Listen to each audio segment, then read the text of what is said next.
ఆ తర్వాత జనవరిలోనో ఫిబ్రవరిలోనో 2000 అనేది అది చేసి అంటే 2 నెలలు ఇస్తాడు. నేను ఇచ్చాను కదా అంటాడు అప్పుడు వచ్చేసేసి. అలాగే రేషన్ కార్డుల పెంపు 5-6 నెలల క్రితం వరకు ఆయన వచ్చేంతవరకు 39 లక్షలే ఉన్నాయి. ఏది ఎన్నికలకు ముందు కరెక్ట్ జనవరికో ఫిబ్రవరికో అప్పుడు పెంచాడు. 39 లక్షలది 50 లక్షలు 45 లక్షలు 50 లక్షలు జనవరి ఫిబ్రవరికి ఎట్లా అవుతాయి? అంతమంది ఎలిజిబిలిటీ ఎట్టుండే వాళ్ళు ఎట్లా వస్తారు? లేదు. ఆయన కండిషన్ సప్లైలో జగన్మోహన్ రెడ్డి గారేమో అర్హత ఉన్న వాళ్ళకు శాచురేషన్ బేసిస్ మీద జల్లెడబట్టి మరీ వెంటాడు ఇస్తే ఈయన జల్లెడబట్టి తీసేసే వాళ్ళని తీసేసి 1 కోటి మందికి 10 మందికో 1 కోటి మంది 50 లక్షల మంది ఉంటే 100 మందికో 10 మందికో ఇట్లా ఇచ్చేసి ఇదిగో నేను ఇచ్చాను. అది కూడా ఎప్పుడు లాస్ట్ సీజన్ అయిపోయే టైంకు. సో దట్ నేను అన్నీ చేశానని చెప్పడానికి.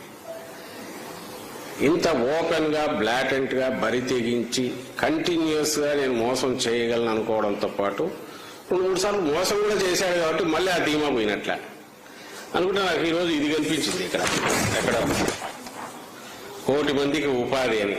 ఎప్పుడు ఇది? 1999లో. దీంట్లో కూడా ఉంది 5 ఏళ్లలో 35 లక్షల ఇళ్ళంట.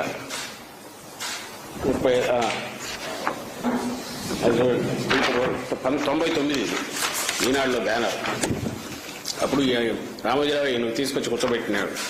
ఎన్టీఆర్ను ఓటు చేసి ఫస్ట్ ఎలక్షన్స్ 4 ఏళ్ళు ఎన్టీఆర్కి వచ్చిన పదవి తాను అనుభవించి 99లో ఫస్ట్ టైం వచ్చినప్పుడు 1 కోటి మందికి ఉపాధి 35 లక్షలకు ఇళ్ళు 35 లక్షల ఇళ్ళు కట్టించాడా? ఈయన లెక్కలుగా చూస్తే ఈ వేళకు అసలు రాష్ట్రంలో జగన్మోహన్ రెడ్డి గారు అసలు 14-19 మంది నేను కట్టించాను చేశానంటే నిజమైతే 31 లక్షల ఇళ్ల స్థలాలు ఇవ్వాల్సిన అవసరం ఏమొస్తుంది జగన్మోహన్ రెడ్డి గారికి? It's question of common sense కదా.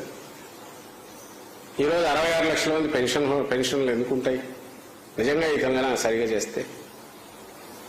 అంటే ఈయన చెప్పిన సూపర్ 6 అనేది 60,000 మందికో 6 లక్షల మందికో డిపెండింగ్ ఆన్ దాన్ని బట్టి పథకాన్ని బట్టి కొంతమందికి అప్లై చేసి తుత్తుతో చల్లేసి ఇదిగో నేను చేశానని చెప్తారు.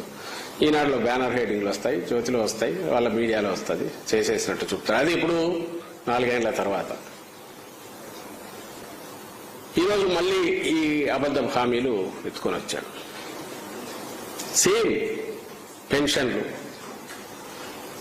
3,000 రూపాయలు. జగన్మోహన్ రెడ్డి గారేమో ఇంకో పక్క ఆయన ఆ రోజు అన్నది రాగానే చేసిండొచ్చు 3,000 రూపాయలు.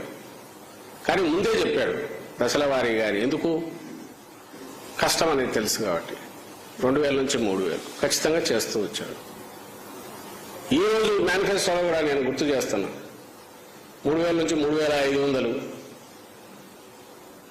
ఏదో 2 విడతల్లో అని చెప్పొచ్చు. చాలా మంది అదే సజెస్ట్ చేశాం.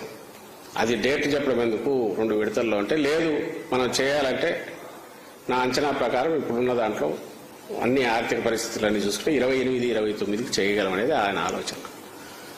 ఈయన రైడర్ ఏంటంటే ఈయన జగన్మోహన్ రెడ్డి గారిది అంటే కండిషన్ సప్లైలో ఒకటి అయితే ఆర్థిక పరిస్థితి చూసుకోవాలి అనేది అది ఒక్కటి ఉంటుంది.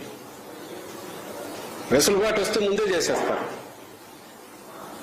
వెసులుబాటు వస్తే దానికి ముందే చేస్తారు. వెసులుబాటు ఉంటే అది అవసరము, దానివల్ల పేదల జీవితాలు మరింత మెరుగవుతాయి, లేదా తాను మొదలుపెట్టిన పథకానికి కొనసాగింపుగాను అనుసంధానంగాను ఇది చేయాల్సి వస్తుంది, దీనికి ఇంత ఖర్చు అవుతుంది అనుకుంటే కూడా ఏమాత్రం వెనుకాడకుండా దాన్ని చేసేస్తారు జగన్మోహన్ రెడ్డి గారు.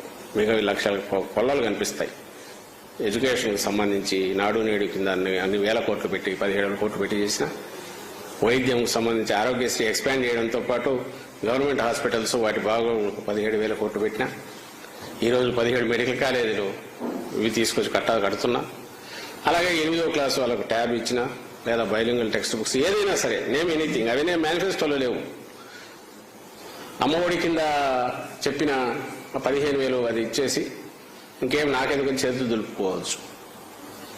కానీ దానివల్ల ఒక్కదానివల్ల ఉపయోగం ఉండదు. ఇవన్నీ చేస్తేనే దీని పర్పస్ సర్వ్ అవుతుంది అనుకుంటారు. ఇది చేస్తూ వచ్చాడు. ఇది జగన్మోహన్ రెడ్డి గారి లక్షణం.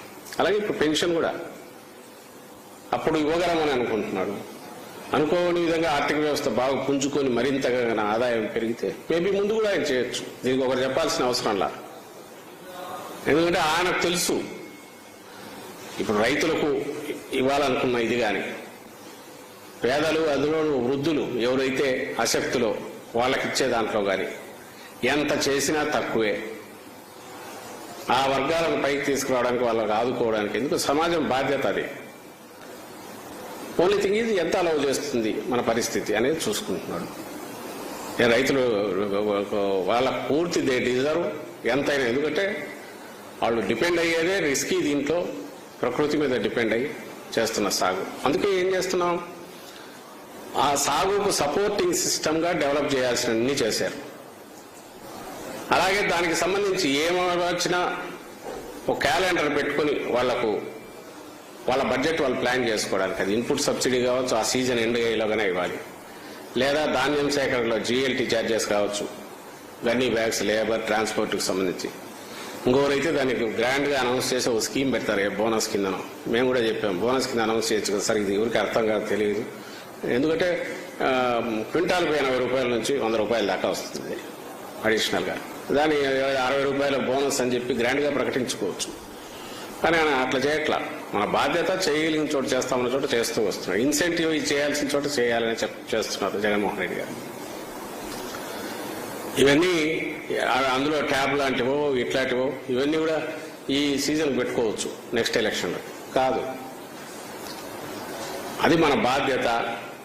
ప్రతిదీ మేనిఫెస్టో అనేది చేయగలిగినవి బ్రాడ్గా, వాటి వల్ల ఆయా రంగాల్లో ఆయా సామాజిక వర్గాలకు ఒక విస్తృతమైంది, ఒక డెప్త్, ఒక ఆలోచన, ఇంతవరకు మనకు సపోర్ట్ గవర్నమెంట్ ఇస్తుందని అంటే వాళ్ళ ఎక్స్పెక్టేషన్స్ కానీ వాళ్ళు చేయాల్సి చేసుకుంటుంటారు. ఆ తర్వాత మిగిలినంతా it is our duty, government's duty అనుకునేది జగన్మోహన్ రెడ్డి గారి తత్వం. చంద్రబాబు నాయుడు గారిదేమో అసలు ప్రజలతో మనకేం సంబంధం, ఎన్నికలు వస్తే ఎడాపెడా హామీలు ఇచ్చేద్దాం, అందులో ఒక్కటే అమలు చేయాల్సిన అవసరం లేదు. ఒకవేళ చేసినట్టు కనపడాలన్నా లాస్ట్ 4 నెలల్లో అందులో 5%, 10% చేసినట్టు కనిపించి మళ్ళీ ఎన్నికలకు మరిన్ని హామీలకు